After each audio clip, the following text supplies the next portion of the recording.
our leader Schumer, and he asked me to join him to talk a little bit about the briefing that we had this morning.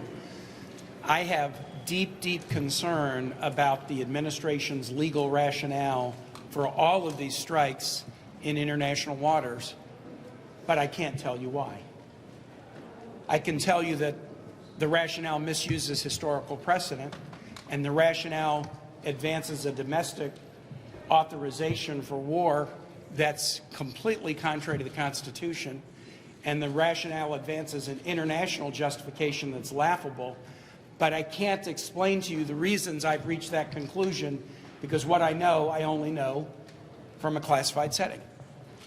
I would like to share with you my deep, deep worries about the targeting criteria that the Defense Department is using to go after these ships in the Pacific and Caribbean, but I can't. I know the criteria. I've been briefed about them. I've been briefed about each individual action up to 2 weeks ago, and I have deep concerns. I'm unable to share them with you or the American public because I only know it from the skiff.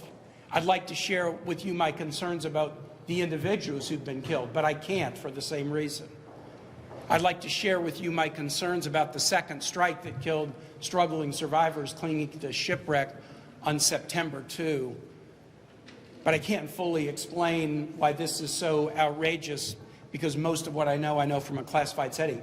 Unlike Senator Schumer, I've not seen the video yet. I will see it tomorrow as a member of the Armed Services Committee, but Secretary Hegseth, as Senator Schumer said, is not even committed to let all senators see it, much less the American public. They've shown part of the video to the American public.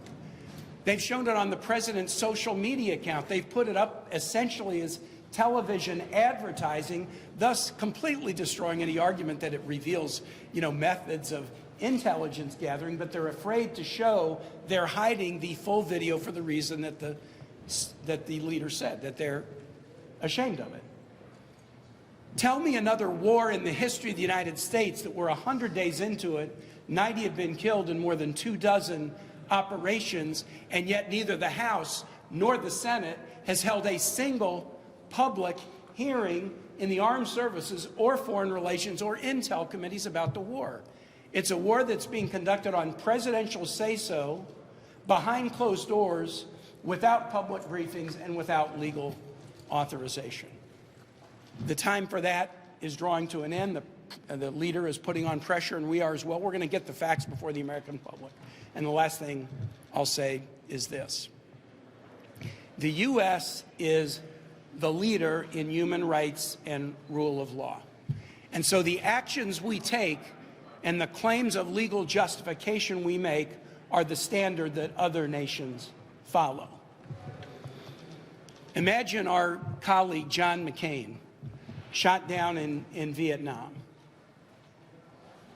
Would it have been lawful for the Vietnamese to assassinate him as he clung to that craft in the middle of a lake in the city of Hanoi?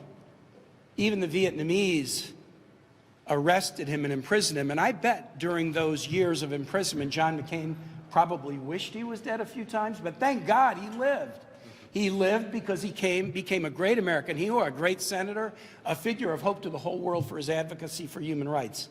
How about the next time the Houthis are firing at American sailors who are bombing Houthi positions in the Red Sea? Should a Houthi missile or drone strike a ship? Should American sailors be clinging to shipwreck? We've just sent the message to the world that it's okay to slaughter shipwreck survivors in complete contravention of the U.S. Defense Manual and the international law of war. Is this what we want to be known for? Giving a green light to overturning decades of human rights precedent, decades of laws of war precedent?